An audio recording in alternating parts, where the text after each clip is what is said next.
I can't tell you what an honor it is to be introduced by a hero of mine as a Canadian hero. I thank you very much for that, Marion. And Maude, thank you for being. Thank you, all the people who have supported the Council of Canadians. Thank you, thank you, thank you. It's a great honor to be here, to be part of the kickoff to your new decade tonight. Thank you for asking me.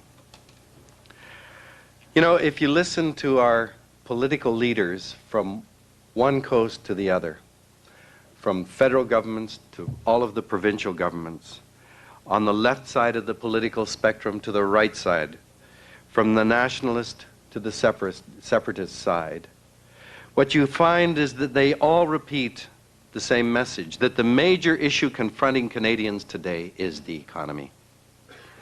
And I will tell you that, and I hope I will inform you this evening as to why I believe that this is a dangerously misdirected sense of priority. We in Canada like to boast that we are an industrial nation who rightfully belong with the G7, the group of 7 industrialized countries. But I tell people, go home and look at the gadgets in your kitchen. Look at the clothes in your closets. Look at the cars in your garage. Look at the machines and the computers in your workplace and see where they're made. The chances are overwhelming that they will not have been made in Canada. The fact is, it seems to me, that Canada, by the major criteria we wish to apply, is a third world country. We sell our raw resources in exchange for manufactured products that we buy from elsewhere. The major difference between Canada and third world countries is that most of you are white, and we are a very well educated nation. But basically, in economic terms, we are a third world country. But in our illusion of being an advanced industrial country, we have bought hook, line, and sinker into the notion that we must compete in the global economy in which trade barriers must be broken down. And I would submit that in so doing, we are trashing the planet and we radically diminish a future for our children. And certainly from what I've heard Maude say this evening, this is all old stuff to you. We human beings collectively are now capable of affecting the planet in a way that once only geological forces could do. The planet's capacity to support life, and especially human life, because we're at the top of the ecological food chain, is rapidly being diminished. And surely that should be a primary concern of anyone who is talking about the future. I remember in 1988 when Lucien Bouchard was appointed the Minister of the Environment as Mr. Mulrooney's demonstration of his born-again environmentalism, that he really cared. And shortly after Bouchard was appointed, I got to interview him, and I remember vividly asking him immediately, what do you as the Environment Minister feel is a major priority, the biggest issue that confronts you? And he said immediately, global warming. And I thought, wow, you know, this guy is a fast learner. So I said, how serious is it? And he said, we're talking about the survival of our species. If we don't do something now and something major, we are facing an absolute catastrophe. Now that was a very powerful statement, and I had absolutely no doubt of his sincerity. And I find it rather remarkable then that he now, as a father of a young child, with a new family and a commitment into the future, has decided to focus on his province's immediate future and seems to have left a threat to the survival of our species as something for other people to worry about. It's a remarkable shift, and I have no doubt of his sincerity. But I suspect that he is illustrative of what is happening with most of our politicians. How serious is the global crisis then? Mr. Bouchard would indicate by his actions that it has gone from his tenure, from being a threat to our survival, to something not so great a threat. Let me quickly run through a list then of what are the facts. This is not speculation or sensationalism, but this is what is agreed upon as what we confront. One of the things, I just spoke to a group of school children this morning, and what I told them was, as an exercise Try making a graph of humankind's numbers over the entire existence of our species, about 400 to 500,000 years. So that if you put on the bottom of this scale, the x-axis or the abscissa, the number of years we've been around, so it's 5,000 years long. And if you put on the y-axis or the ordinate scale, the number of human beings, what you find then is that for 99.9% of human existence, there were never a billion people. So that the curve of human numbers is virtually flat, rises imperceptibly over the vast expanse of 500,000 years. And in the last pencil width of time, 2,000 years ago, when Jesus Christ was born, there were still only 250 million human beings, it's estimated.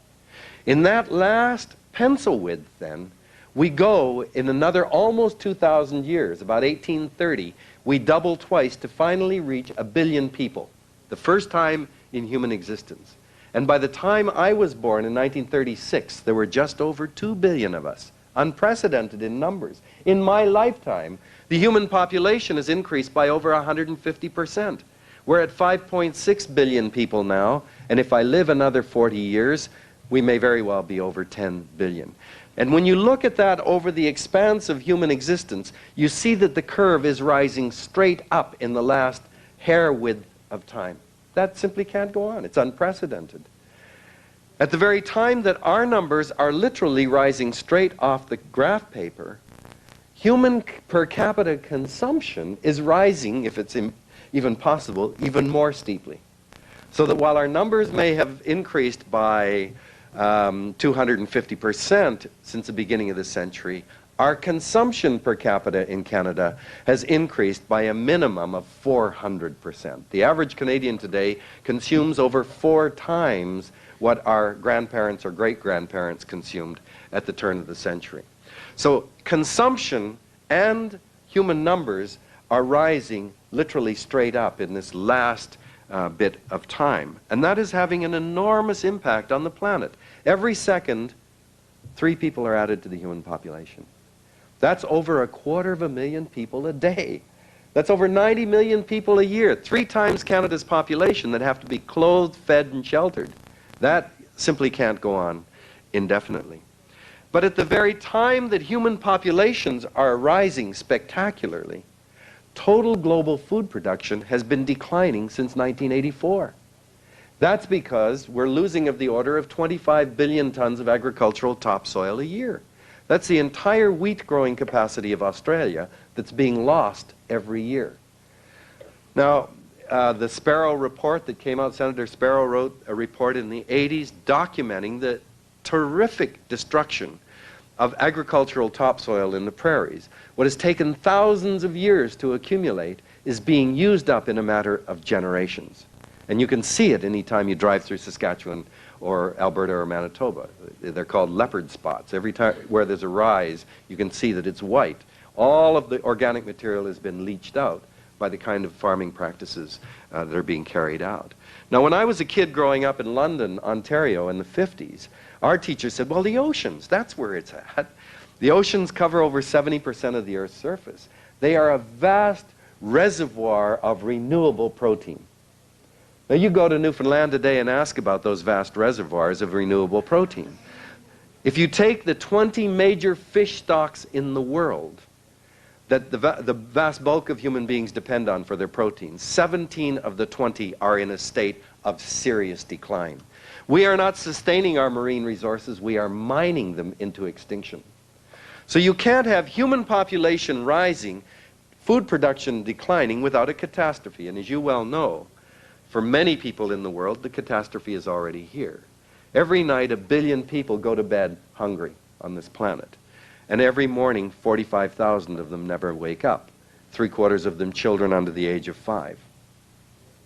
And that number, I believe, is going to have to skyrocket, because I personally don't believe that we can reach 10 billion over the next 30 or 40 years. I think there is going to have to be a massive die-off in the coming years. Now, if population explosion and decline in food production weren't enough, the might of our technological activities now is affecting the very air, water, and soil of the planet. I just came back from the Arctic this summer, where scientists tell me that you can detect toxic materials that come from Russia, that come from the United States. I was down in Antarctica 2 years ago, and an American research station right at the South Pole can detect toxic materials from Europe. We have spread our toxic materials all across the planet. I remind you of an experiment done a few years ago at McGill, where scientists wanted to look at the levels of PCBs in breast milk of women in Montreal, and then realized that they needed to have a control group of women who live in a pristine environment to see what the base level was. And they chose a group of women, Inuit women, living on Baffin Island, and were shocked to discover the highest levels of PCBs ever recorded in women. So there's nowhere that you can go on this planet and escape the toxic debris of our industrial activity. Our industrial might is so great, we are literally transforming the very atmosphere on which life depends. And you all know about the depletion of the ozone layer, and now that CFC levels are dropping, we see these ecstatic headlines that ozone depletion isn't a concern any longer. But when you read the paper or the article, you realize that's not what they're saying at all. The fact is that ozone depletion now appears to have stabilized because of what we're doing. But CFCs will continue to rise in the upper atmosphere well after we begin the 21st century, and may take another 20 or 30 years to begin to drop in the upper atmosphere. What the consequences of that will be, no scientist can tell you. And if you ever hear scientists say, well, we'll be able to work out a solution to this, don't believe him or her. Scientists don't know enough to be able to fix the kind of damage that has happened in the upper atmosphere. And of course, the one great concern of scientists today is the effect of the accumulation of greenhouse gases in the upper atmosphere. And here, let me say that there is no disagreement at all, whether you're a right-wing think tank in the United States or not. Everyone agrees that there are certain molecules in the upper atmosphere, that's water vapor, carbon dioxide, methane, CFCs, that trap heat on the Earth. That's a physical fact. No one denies that we have increased the concentration of greenhouse gases in the upper atmosphere. But what the consequences of that will be is in great disagreement. Because you see, what meteorologists, the vast majority of climatologists say, is that that's going to increase the temperature, and indeed they say that it's now increased significantly by perhaps half a degree. And that will, the accumulation of greater amounts of greenhouse gases will lead to what is essentially a catastrophic rise in average temperature around the world. On the other hand, it's also argued, mainly by right-wing American think tanks, that as temperature rises, you'll get greater evaporation from the oceans, and the clouds will form and spread out laterally, and they'll shield the planet, and we'll get cooler. So in fact, we may very well enter into an ice age. But then it's countered, yes, but that may be true. But as water in the oceans evaporates, we're going to have tremendous convection currents, and instead of forming clouds, layers out laterally, the clouds will form columns that go straight up, and in fact, the Earth will heat up even faster. Now the question is, who's right? Well, the fact is, nobody knows. I mean, these guys can't predict weather from week to week, for God's sake. How are they going to predict climate from year to year? We have no idea. It all depends on what your models are. But the fact is, we are having an unprecedented impact on the composition of the upper atmosphere. We are changing it with enormous potential consequences that we don't understand. Surely to goodness, since we are so ignorant, we ought to be minimizing the contribution to that kind of uncertainty. That is what I feel is the threat of so-called global warming. We don't know what's going to happen, but we know that we're already embarked on a change in the upper atmosphere. We are in a period of unprecedented destruction of the living things that keep this planet so rich and vibrant and clean. You know that it's the whole web of living things that feed on each other's leftovers that create this planet as a livable place for all creatures. It's the balance between them. It has nothing to do with our ability to manage nature. We can't do that. It is the sum total of what has evolved over millions of years that has kept this place so rich and so pristine. But there is a terrible destructive process going on that I'd like to read in a very dramatic description that came out in a World Watch Institute publication in December of last year. It's an article by Alan Durning. Imagine a time-lapse film of the Earth taken from space. Play back the last 10,000 years, sped up so that a millennium passes by every minute. Now, we assume that the beginning of the agricultural revolution that changed human behavior so dramatically was about 10,000 years. So this is a sped-up film of the time of this planet since the agricultural revolution. For more than 7 of the 10 minutes, the screen displays what looks like a still photograph. The blue planet Earth, its land swathed in a mantle of trees, its land swathed in a mantle of trees. Forests cover 34% of the land. Aside from the occasional flash of a wildfire, none of the natural changes in the forest coat are perceptible. The agricultural revolution that transforms human existence in the film's first minute is invisible. After 7.5 minutes, the lands around Athens and the tiny islands of the Aegean Sea lose their forest. This is the flowering of ancient Greece. Little else changes. At 9 minutes, 1,000 years ago, the mantle grows threadbare in scattered parts of Europe, Central America, China, and India. Then 12 seconds from the end, 2 centuries ago, the thinning spreads, leaving parts of Europe and China bare. 6 seconds from the end, 1 century ago, eastern North America is deforested. This is the Industrial Revolution. Little else appears to have changed. Forests cover 32% of the land. In the last 3 seconds, after 1950, the change accelerates explosively. Vast tracts of forests vanish from Japan, the Philippines, and the mainland of Southeast Asia, from most of Central America and the Horn of Africa, from Western North America and Eastern South America, from the Indian subcontinent and Sub-Saharan Africa. Fires rage in the Amazon basin where they never did before, set by ranchers and peasants. Central Europe's forests die, poisoned by the air and the rain. Southeast Asia resembles a dog with mange. Malaysian Borneo appears shaved. In the final fractions of a second, the clearing spreads to Siberia and the Canadian North. Forests disappear so suddenly from so many places that it looks like a plague of locusts has descended on the planet. The film freezes on the last frame. Trees cover 26% of the land. 3/4 of the original forest area still bears some tree cover, but just 12% of the Earth's surface, 1/3 of the initial total, consists of intact forest ecosystems. The rest holds biologically impoverished stands of commercial timber and fragmented regrowth. This is the present, a globe profoundly altered by the workings or failings of the human economy. Now, I find that such a graphic description and such a terrifying change. As Jim Fulton, who's the executive director of our foundation, said, in his lifetime, 2/3 of the Earth's forests have disappeared. They've been invaded and destroyed in his lifetime. And of course, that is accompanied by the destruction of the richest parts of the planet where biodiversity flourishes, not just in the temperate and the tropical rainforests, but in coral reefs, in wetlands, in bog areas, in estuaries. Those are the very areas where human development and activity is destroying habitats and environments.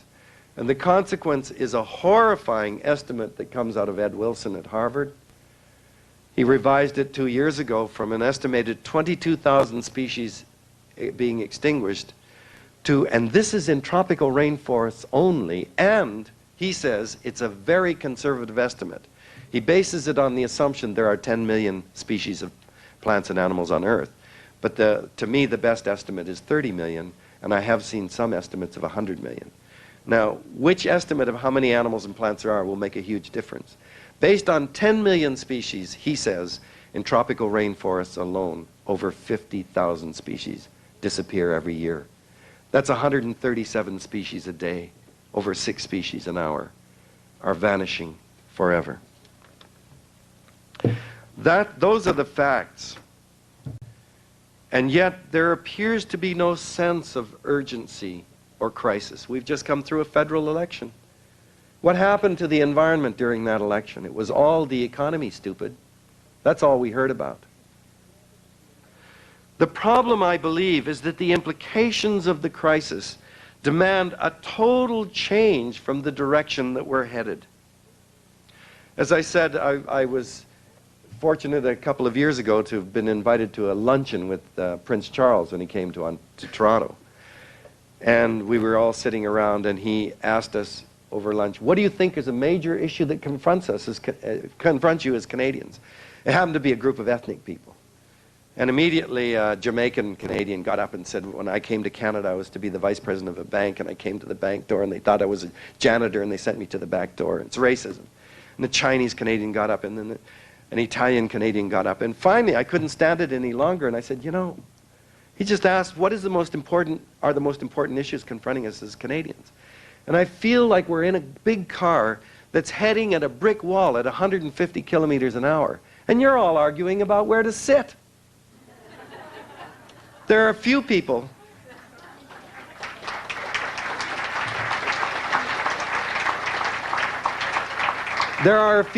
who are saying, for God's sake, put the brakes on and turn the wheel, get off this road. Unfortunately, they're locked in the trunk.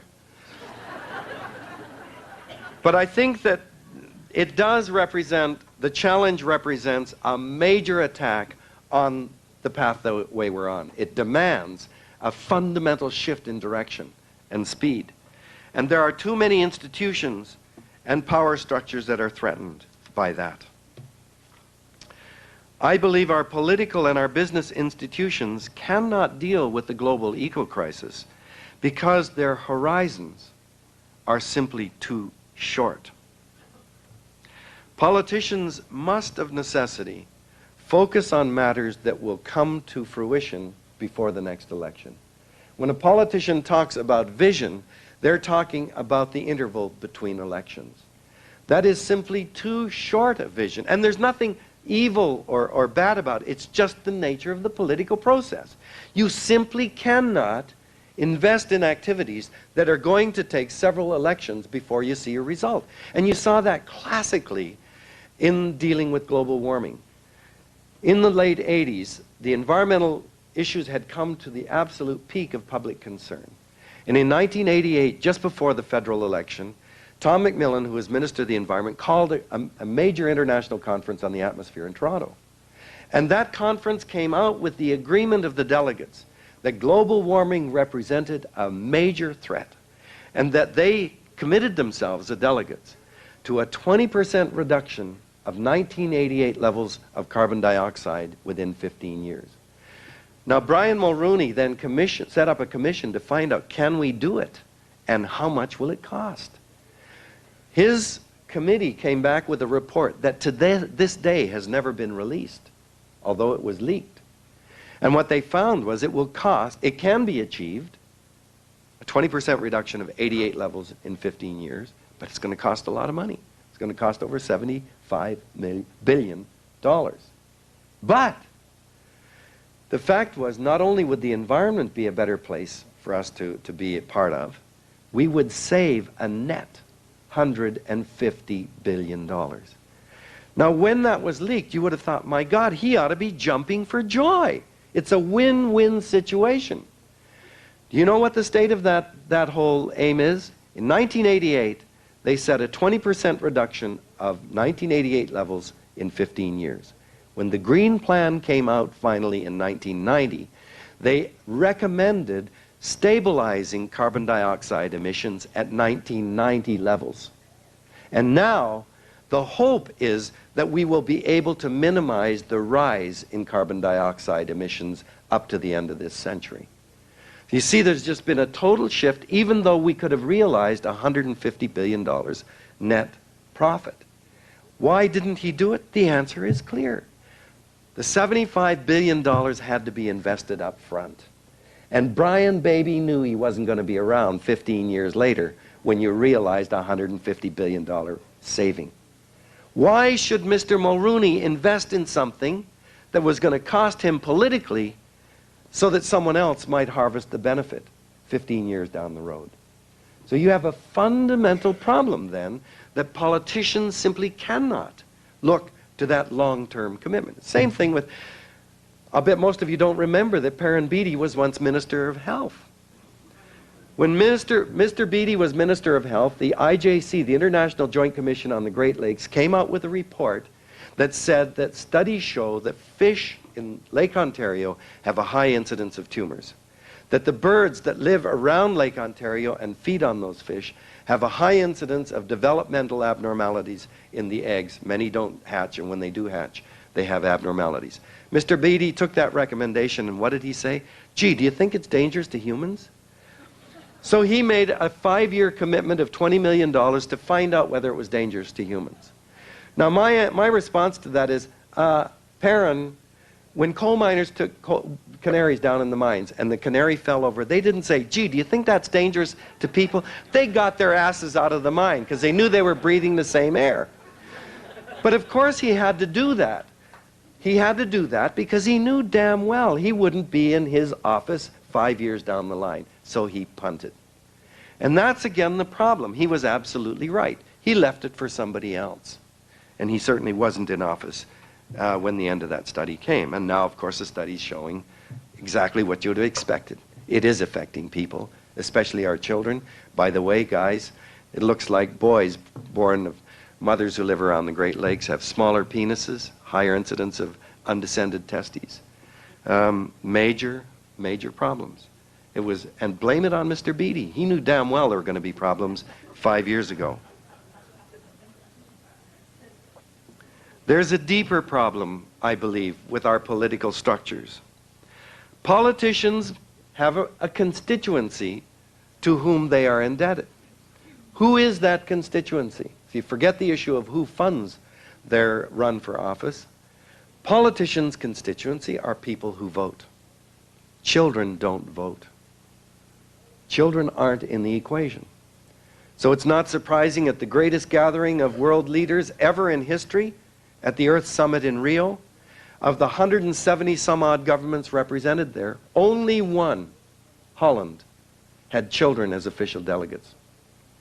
Children don't count because they don't vote. Indeed, all future generations who will be profoundly affected by decisions made today don't exist as political entities. They don't matter. For that matter, our politicians' constituents are human beings. So when you have a minister of the environment, he's not speaking on behalf of the environment. He's speaking on behalf of human beings who vote and want to use the environment. The Minister of Oceans and Fisheries doesn't speak on behalf of oceans and fish. The Minister of Forests doesn't defend the forests. So who is there in our human institutions who speaks on behalf of the land, the air, the rivers, the lakes, and the other creatures that share the planet with us?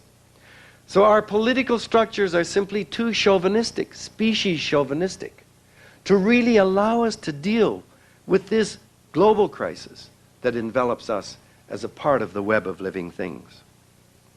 And of course, the problem for business is that the bottom line, what keeps business going, is profit.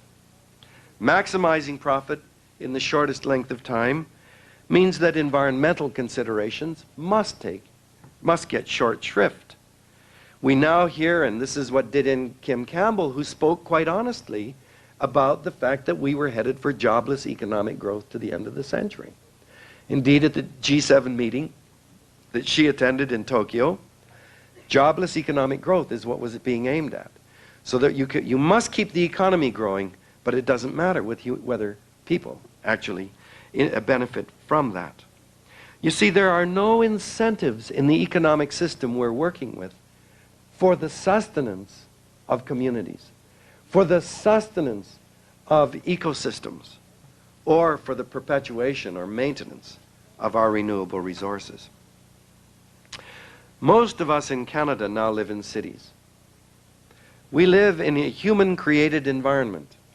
And because we live in what is basically a biological desert of plants and animals that we decide can share the environment with us, it's easy to begin to think and assume that we're different from other creatures. We are different because we are intelligent and we create the environment within which we live.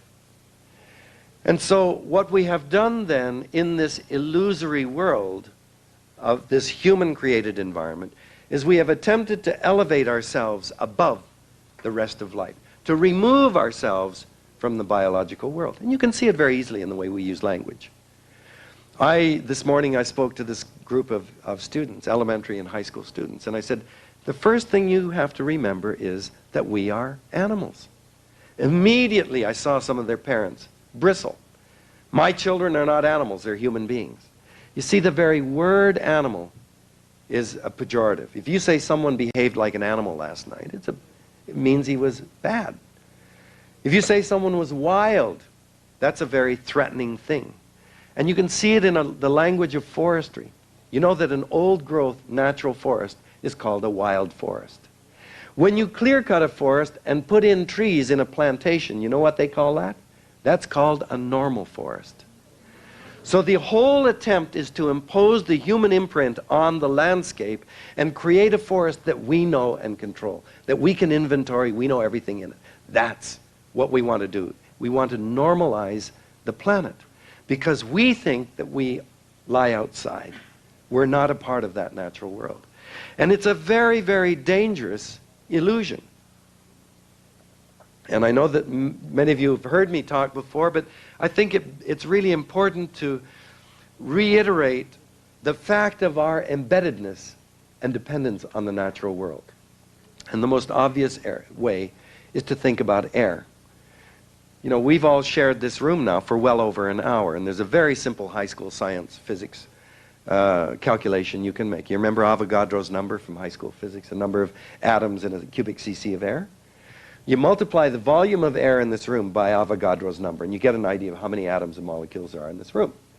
And then you divide that number by the number of breaths you take per minute, times the volume of air in your lungs, times Avogadro's number, and you come out with a calculation that shows that in the time that we've come into this room, we have now exchanged atoms and molecules so that built into my body are atoms that were once a part of every one of you in this room. And every one of you has atoms in your bodies that were once a part of me and everyone else in this room. Now, I told these girls, these students this morning, and they all went, oh!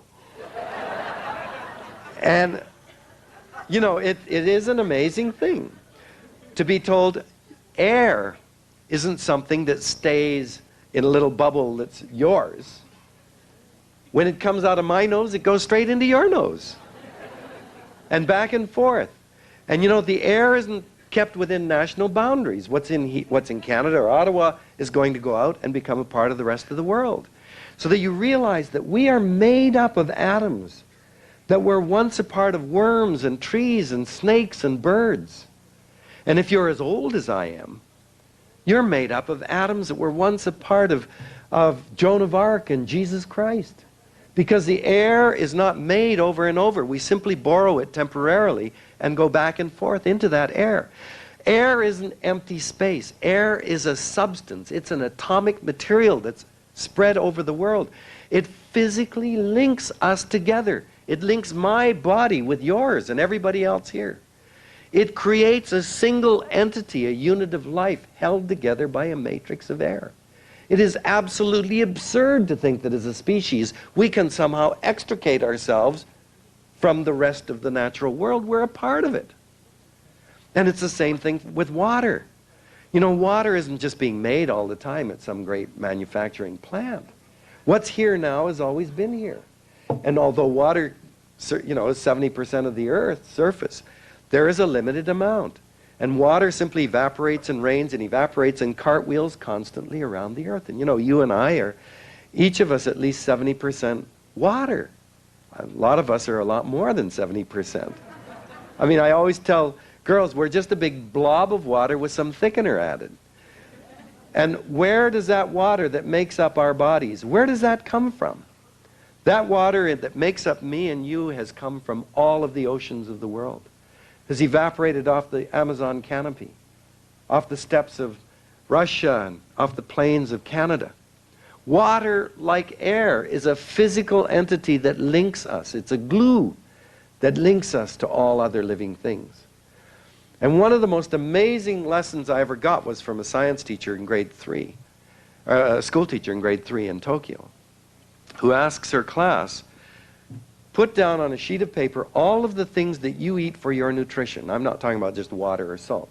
All of the things that you need to build your body that was not once a living plant or animal. And when you think about it, nothing was not once a living plant or animal. Every bit of your nutrition that makes up our bodies came from a living creature, what was once living.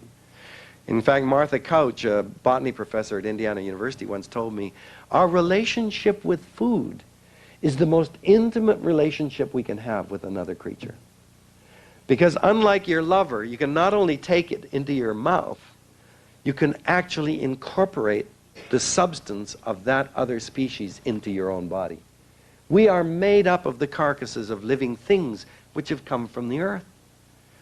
So when you look at it that way, the idea that we are somehow special and different is the most frightening notion, because we depend on air, water, and soil through the food that we eat, like all other living things. Well, my friends tell me we're different because we're smart. It's true. We're the most intelligent creature that we know on this planet. But if we're so bloody smart, we know that air, water, soil, and other living things are what keep us alive. Why do we then act in such a destructive way of the very life support system for us and all other living creatures? Well, we have come... Sorry, how long do I have? Because we have believed that we are different, and the difference is basically in our intelligence, we've come to have faith that somehow science and technology provide us with an understanding of how the natural world exists, how it is, and how it works. And that through the knowledge that we acquire through science and technology, we gain the ability to control and manage it. So we have people who who are air quality managers. We have people who manage natural resources. We're managing our northern cod. We're managing our salmon. We can't count, right? We lost 3 million of salmon in British Columbia. But we think that we can manage. And then the most contentious group I deal with are people who call themselves foresters, who tell me, look, we can cut down these ancient forests because we know enough now. Silviculture is advanced so that we can grow the likes of what we're cutting down. Well, there are some fundamental philosophical reasons why science cannot do that. And I normally give an hour speech on that science reduces things to its elementary components, and you can't reduce it to its part and then build it and predict the behavior of complex, all that stuff. But even if science could accumulate enough information that might allow us to manage it, how much do we know? How smart are we? We're cutting down destroying ancient ecosystems with mega dams and massive clear cuts and industrial clearings and pollution. How much do we know? How many creatures are there on the planet? We don't know. As I say, the estimates vary between 10 and 100 million species. A few years ago, Terry Irwin at the Smithsonian Institute said he knew that the most numerous group of animals on the planet, the most important, successful, abundant species are insects. They're by far the most important species on Earth. And as Ed Wilson at Harvard said, if human beings went extinct tonight, you would see almost no effect on the makeup of biological creatures on the Earth. Indeed, probably you'd see a sudden flourishing then again and a return to a lot of the variety that was being threatened. But if insects disappeared, the Earth would change as we know it. Thousands of species of plants would instantly go extinct, and mammals and birds. And anyway, it gives you a perspective about how important we are. For every human being on this planet, there are at least 200 million insects. And long after we're gone, insects will continue to flourish. So They make up the bulk of all animal species. Terry went down to the Amazon rainforest and said, I want to find out, how many are there? Now the problem is with tropical rainforests is most of the action goes on in the canopy. If you ever go down to a tropical rainforest, you jump out of the plane and you say, okay, here I am, where's the action? Nothing happens. Because everything goes on usually at night or up in the canopy 30 meters up above. So we don't, there are only about half a dozen platforms to study the canopy. If you happen to be there up on the top of a tree and you see a frog or a butterfly and you're just going to catch it and it jumps to the next tree, you're screwed. I mean, you can't get down, there's no platform on the other tree, so you can't. So what Terry did was he spread plastic on the floor of the jungle and he shot a jet of pesticide up into the canopy. And it rained insects, and you know what? Virtually every single insect had never been seen by a human being before. And on that basis, he estimates there are at least 30 million insects in the world. How many species do we know? To date, scientists have identified 1.4 million.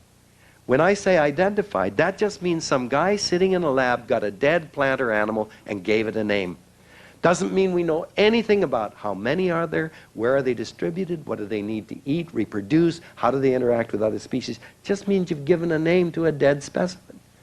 Well, if we know less than 5% of the total biodiversity on this planet, how can we possibly think that we can be as destructive as we are and be able to manage the planet? So I think this idea that our intelligence confers on us the power to manage, to understand and control is, again, a very dangerous one. But it is really the economic system that is ultimately the most destructive agent that we must face up to today. Throughout history, human beings created economies. We tend to think that the current neoclassical economics that has now monocultured the planet is the only one. Like, this is the best, it is the greatest, it is the one that we must all plug into. It's a very recent thing. And throughout human history, people had all kinds of economies, and they developed them to support people and communities. You know, it was a human invention to serve people. A very weird thing has happened in the last few decades. The economy has been reified into a thing. It's now separate from us. I mean, we invented the goddamn thing. But now the economy is like a monster out there. And if the things, all the indicators start dropping, we start trembling and we want to sacrifice all kinds of things to placate this monster so that it'll start going up. If it goes up, we all dance and celebrate. You know, it's just like being back in the Middle Ages. I mean, isn't it? It's a very weird thing. And we are now told that the economy must be serviced. You as individuals, you must sacrifice for the economy. We must give up social services for the sake of the economy. What the hell is going on? The economy was designed to help us. And now we're somehow supposed to be serving it. It's a very strange inversion. I was humiliated a couple of years ago when I went to Hong Kong. And my host told me that Premier Mike Harcourt from BC had been there a few months earlier, and that he had traveled through the business community in Hong Kong and, like a beggar, had pleaded with business people to invest in British Columbia. Now, you may remember that there was a thing called a debate over free trade with the United States, and during that debate, our eminent economist from the University of Toronto, John Crispo, argued that if we don't have the FTA, Canada will become an economic basket case. That was the threat. If we didn't buy into that, we were an economic basket case. Well, you know, it's interesting. A few years ago, I met a very eminent economist named Kenneth Boulding. He's an emeritus professor now in Colorado. And he told me, he said, you know, if you want to get an estimate of your true wealth, you have to just do a simple thought exercise. Imagine you go to bed tonight, and you wake up tomorrow and you discover all of the world has disappeared except for your country and 200 miles of ocean. So suppose we go to bed tonight, wake up, all that's left is Canada and 200 miles of ocean. Are we going to starve? Hell no. We are one of the most privileged countries in the world. Are we going to lack for energy? Are you kidding? We've got a huge deposit of oil in the Alberta tar sands, and we've got wood, we've got gas. Are we going to lack for natural resources to make anything we want? Are we going to lack for an educated population to make whatever we need? What's going on? By any criterion you want to apply, Canada is one of the most privileged, gifted, wealthy countries in the world. We are the envy of the vast majority of people in the world. But global economics renders us an imminent basket case, and we have to beg for investment from other places. And who are the examples that we should all aspire to? Who does Mr. Crispo want us to become to get out of the basket? Why, Japan, of course. We want to emulate that mighty economic giant and become like Japan. Well, suppose the Japanese do the same thought exercise we just did. They go to bed tonight, they wake up tomorrow, and the rest of the world has disappeared. They are in deep trouble overnight. They have so polluted their environment in the oceans, and they depend on the oceans, that their fishing fleet has become 20th century buccaneers that are plundering the oceans to feed a population living very high on the ecological food chain. They wouldn't be able to support it with only 200 miles of ocean around their islands. They lack virtually all of the raw resources to manufacture products. They have to import over 98% of their energy. All they would have is low-grade geothermal energy and wood. Overnight, Japan would be rendered a very subsistence-level culture. And yet global economics renders Japan a mighty, powerful nation, and Canada an imminent economic basket case. And I would say, if that's what's going on, let's get the hell out of this crazy world and reject it. We are not an impoverished country. And there's absolutely no reason why we have to go somewhere else begging for investment in this rich and privileged place. The problem, of course, is that economics is viewed through totally chauvinistic eyes. We, one species out of perhaps 30 million on the earth, believe it's our right to set value on everything else on the earth. If we have a need for it or value it, it's worth something. If we don't have a need for it, it's worthless. What an unbelievably arrogant assumption. That's why when Premier Bourassa was in power, he referred to northern Quebec as a wasteland. He said, look at those millions of megawatts of energy going to waste every day. Forget the fact that there are 7,000 Aboriginal people there. There are countless animals and plants for whom that area is fully occupied and fully developed. But the economic mentality says it's a wasteland and everything's going to waste. So I think because we have a totally chauvinistic structure, human economics, which values only human things, then naturally a country like Japan will be considered rich and wealthy because human resources are their greatest power. And a country like Canada, which is gifted in natural resources, is an imminent basket case. Julian Simon, who was a great favorite of Ronald Reagan on his Council of Economic Advisors, replied when I asked him in 1988, I said, well, what do you economists think about the population problem? You know what his answer was? What population problem? He said, there have never been more human beings on this earth, and we've never been as well off as before. He said, there can never be a human population problem. The human brain is the greatest resource we have. The more people there are, the more Einsteins there'll be. We can always invent alternatives if we run out, and if we run out of space, we can always go to other places in the universe. So this is the economic mentality at its best. Economists point to our unprecedented economic growth over the past 50 years and act as if it could go on forever. Now, you know, I've talked to some accountants. They're not brain surgeons, but even accountants will tell you, if you've got money in the bank, you can go and take a withdrawal every year as long as you stay below the interest rate. You could keep that account forever. Now, if you started to draw and eat into your capital, you could still give a check and you'd get... Now, if you did that until you finally depleted it, but just before you depleted your account, you thought, gee, I've been doing this for 10 years. It can go on forever. Any accountant would tell you, you're stupid. You've eaten up your capital, you're running out. But what we're doing now is we're eating into our biological capital, and we think that we can continue to do this forever. That's the madness that's built into the economic mentality. Now, the reason economists are so totally out of it is very, very clear. Just take Economics 101. Within the first week of Economics 101, your teacher will tell you, this is a diagram of the economy. You know, it's all those arrows, raw materials being mined, sent out to the processing, out to the manufacturer, to the retailer, to the home. So, and economists love these diagrams, right? Because in principle, if you have all these arrows and you know what they are, you can tweak them here and there and manage the economy. Put incentives here, punishments here, and so on, right? So then you say, well, gee, that's interesting, Mr. Economist. Could you tell me, where is air, water, soil, and biodiversity? The things that keep us alive. Where do they come in this economic diagram? You know what they tell you? Oh, those are externalities. Those aren't in the economic system. Well, Jesus, if you want to externalize the things that keep you alive, you can believe anything you want. You're out on another planet. That's what economics is.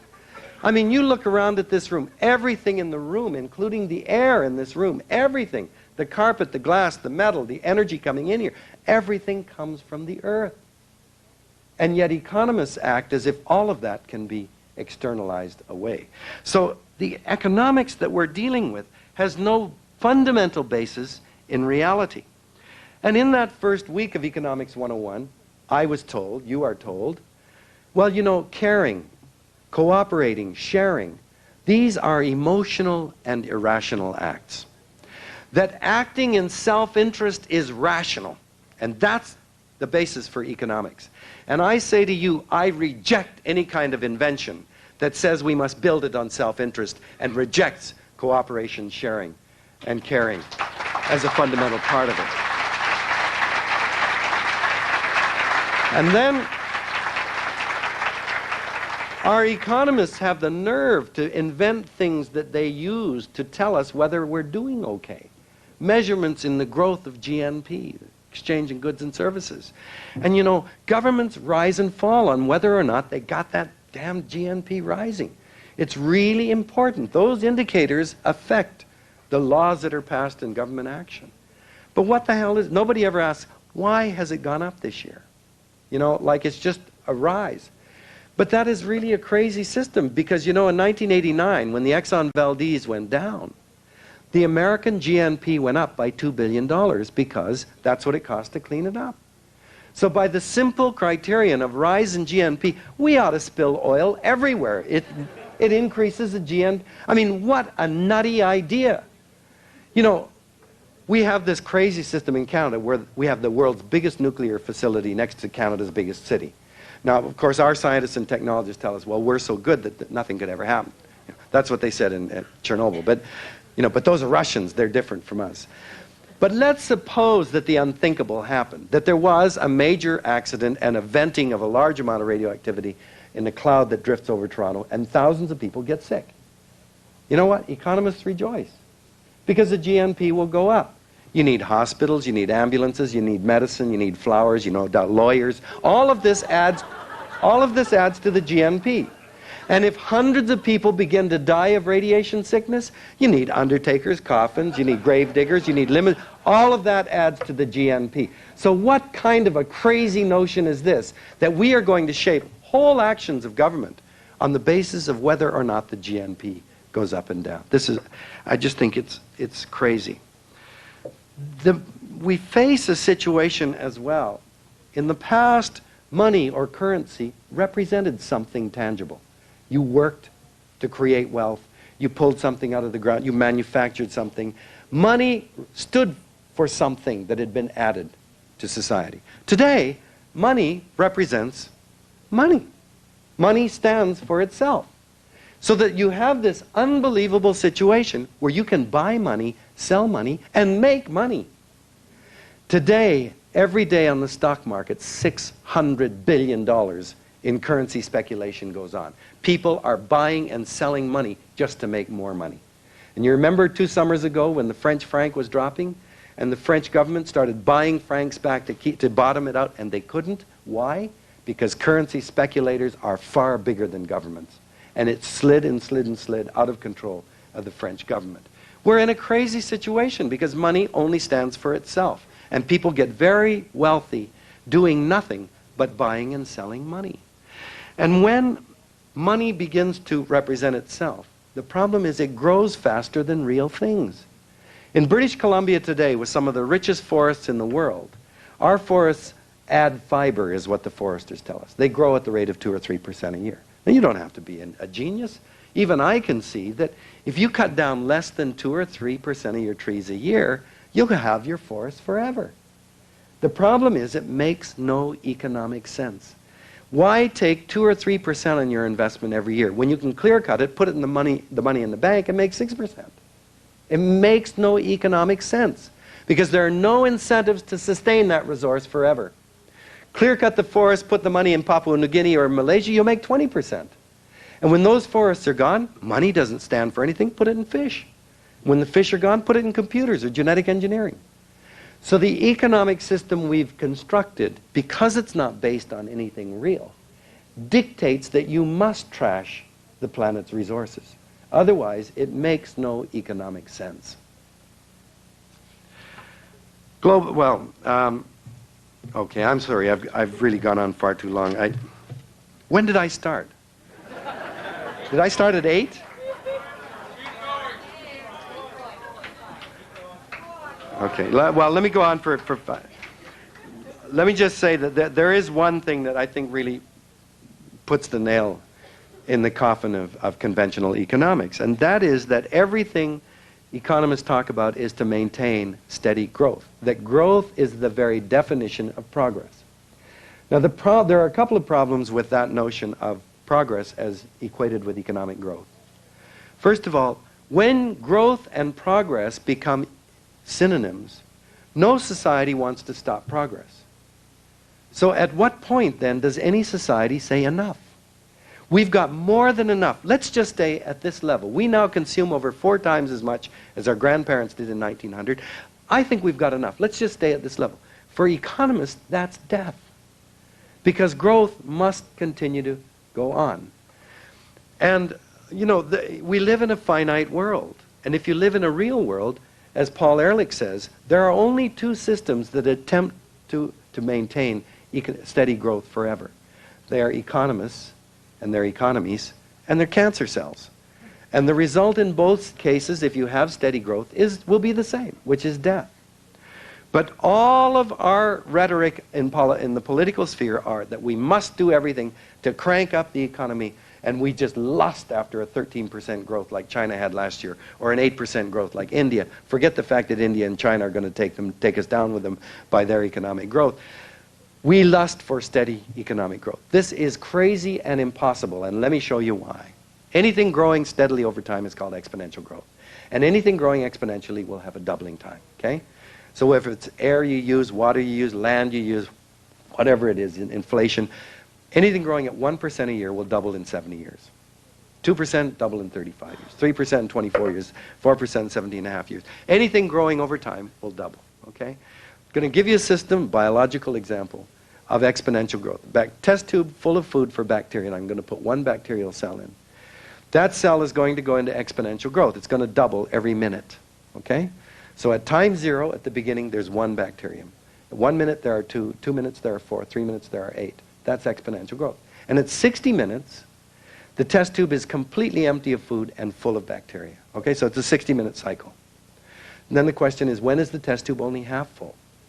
And the answer, of course, is at 59 minutes. Even though you're in 59th minute of a 60-minute cycle, you're still only half full, but then you'll fill it in 1 minute. So 58 minutes, you're 25% full. 57 minutes, you're 12.5%. At 55 minutes, you're 3% full. If at 55 minutes, some bacterium said, you know, I've been thinking. I think we've got a population problem. The other bacteria would say, what the hell are you talking about? 97% of the test tube's empty, and we've been around for 55 minutes. And they'd be 5 minutes away from filling it. So suppose they're no smarter than we are. At 59 minutes, finally they go, uh-oh, we're in trouble. We better do a mega project in genetic engineering and computers. Give all our money to those bacterial scientists. And by God, in less than a minute, they invent 3 test tubes full of food. So they quadruple the amount of food and space in less than a minute. So you figure that they're saved, right? So what happens? At 60 minutes, the first test tube's full. 61 minutes, the second's full. At 62 minutes, all 4 are full. So by quadrupling the amount of food and space, you've bought 2 extra minutes. And I can absolutely guarantee you that no amount of scientific megaproject is going to add more than a fraction of a percent to air, water, soil in terms of the availability to humans. And we, for many of us, are long past 59 minutes. And yet all of the rhetoric, and in your deliberations here, if you don't come to grips with the fact that growth is destructive and growth cannot be maintained, and that we not only have to work towards steady state economics, we have to go into economic negative growth. If you don't deal with that, you're not dealing seriously with the crisis that confronts us. It's a simple fact. Now, I've got all kinds of reasons why our commitment to growth is also simply morally obscene. It's simply wrong when we hog so much of the world's wealth and so on. But I've gone on too long. Let me just say that it's no wonder that Hazel Henderson, who's a wonderful economic thinker, says that economics is a form of brain damage. And that Paul Ehrlich at Stanford has said that the best thing for the planet would be to shut down every school of economics and fire every economist. Now, that's pretty radical stuff. I mean, I just said what Paul said. I would never say anything like that. But I respect Paul, and if he says that, I think we ought to think about it. I want to remind you simply of a little bit of chronology. In 1962, one of the most important books, in my view, ever written came out. It was called Silent Spring by Rachel Carson. In 1972, in large part because of the raising of environmental consciousness by Rachel Carson, the first environmental conference was held in Stockholm. In 1987, the Brundtland Commission that resulted from the Stockholm Conference published its report called Our Common Future. And when that report came out, at the meeting of the first ministers in Canada, the Prime Minister, Mr. Mulroney, and all of the provincial ministers agreed to commit themselves to the Brundtland Commission report, which put forth an inseparable linkage between economics and the environment. In 1990, the World Watch Institute, one of the most respected non-government organizations in the world, named the 1990s as the turnaround decade and said that we must, in this decade, change directions, or else we may very well destroy the very support systems that allow civilization to exist. In 1992, as I said, the greatest gathering of leaders in the world met at Rio in June. 2 weeks later, the group of 7 leaders met in Munich. Not one word was mentioned of Rio or the environment. In November of 1992, the Union of Concerned Scientists, including 1,500 eminent scientists, including over half of all living Nobel Prize winners, released their warning to humanity, which suggested we may only have 10 years to turn things around. It wasn't even covered on the CBC or in the Globe and Mail. And in February of this year, in anticipation of the Cairo Conference on Population, over 35 of the National Academy of Sciences in the world, including the United States, issued a warning about the hazards, the real threat of human population and consumption. Did it get covered on the CBC or in our national newspapers? Not at all. Yet if there's any flake with a new economic theory or a way to prime the economy, they can get full coverage at any time. Let me just conclude by saying that it's really as a result of this thinking that we began a foundation. I regret that it bears my name, but the David Suzuki Foundation, which is an attempt to say we don't have much time. Many people know that we have to change, but they're afraid because they don't know what the future holds. So what the foundation is attempting to do is to define a vision of where we have to go. And the first place we start, and this report is, the first draft is now finished, what we call fundamental needs. What are the non-negotiable basic needs that any group of human beings has to have that cannot be compromised? And we divide them into 3 categories. We have biological needs. We need to absolutely protect clean air, clean water, clean soil, biodiversity, and energy sources. But we are social animals. And we must be sure that we have an opportunity for family, for full employment, for equity, for justice, for security. These are things that as social animals we cannot that are non-negotiable. But we are also spiritual animals.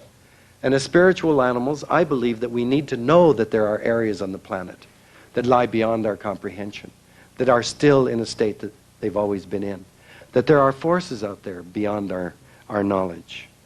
And once you have established what the basic foundation of our new ideas are, then we say, how do we redesign a strategy for living within those non-negotiable needs? And we're now developing papers on how we must live with air, with water, with soil, with biodiversity. Our first 2 biodiversity studies on fisheries and forests are now ready. On livable cities, on livable regions. And the binding of all of these areas is the question of how does population, how does the current economic paradigm, how does consumption impinge on the way that we live, use those resources. And then we want to ask, how do we get these into the public so that we get change? What is the basis of social change? Why are people not so down on smoking now? Why are people much more in shape than they were 20 years ago when 60-year-old Swedes were in better shape than we were?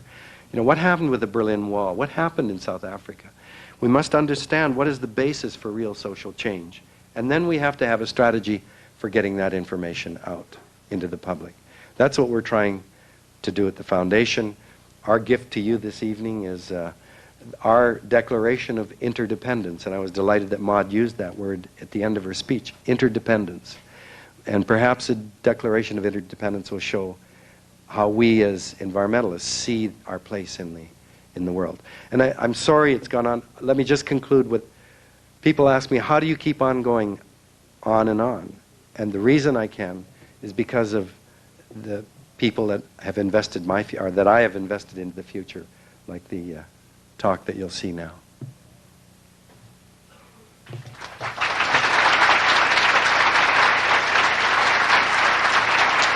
Hello, I'm Suzuki, speaking for ECHO, the Environmental Children's Organization.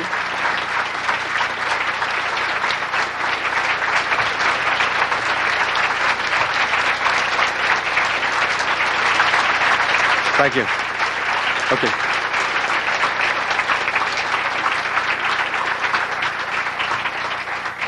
Thank you. I hope we can back up to that spot and start it again. Thanks.